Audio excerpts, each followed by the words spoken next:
Hi, this is Dr. Leo Kormanik with Running Rehab. So today I'm going to go over percussive tools and some of the do's and don'ts and some of the myths and truths about this. So basically these are devices where they provide just a nice percussion through here to help loosen up some of the tight muscles.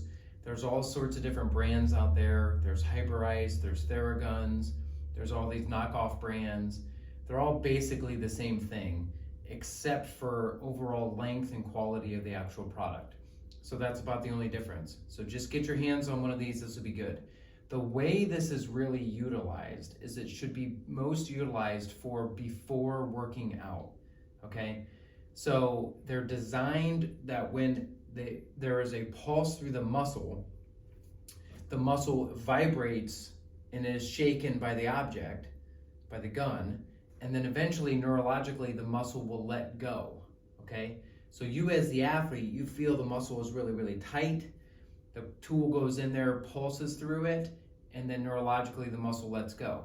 The problem is the muscle is letting go based on the vibration. So once the vibration leaves, hence you stop the tool work, 5-10 minutes later, the muscle just tightens right back up. So that's why it's really good to do before you work out. So if you're on the bench in like a basketball game, or if you're about to run a race, or you're about to warm up for something, if you just pulse through the area, that's great because it loosens up the tight muscles, and then you can eventually go out and perform at a higher level. If you're just sitting around at night and just pounding your legs out, just trying to get a tight calf loose or a tight quad loose, but you're not really working out after that, you're not going to get a huge benefit from this. I mean, it feels good and it'll help point out to you where the tight spots are and where the trouble spots are, but you're not really genuinely getting it to release long term like they make it seem like, okay?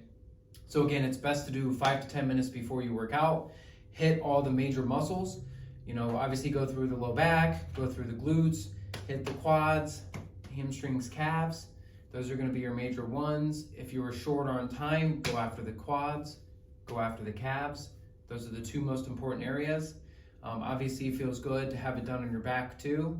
So if you can have somebody work out your back, that'd be great, and even the side of the hip. But again, quads, calves, back and hips are really what you're looking for with this. Now, one of the ways that I like to use it personally is I get a lot of Achilles issues. And so what I'll do is I'll actually get in there before runs and then do some light pulsing at the high frequency. So usually there's like kind of a lower frequency of pulse, and then there's a higher frequency of pulse with each tool. So I'll go to the high one,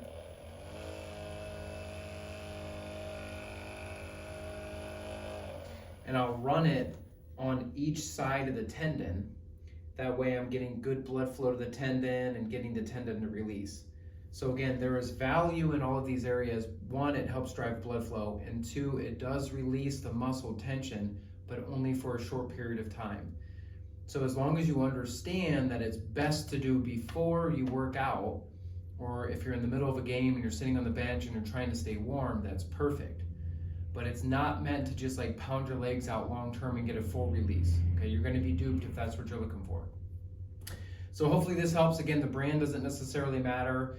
Just get a device that's going to get in there and pulse. It's like cars, your cheaper cars are going to get you from point A to point B, but they're not going to last very long. The same thing with these. If you pay a little bit more money, it's going to do the same job, but it will last longer. So hopefully that helps. Thank you.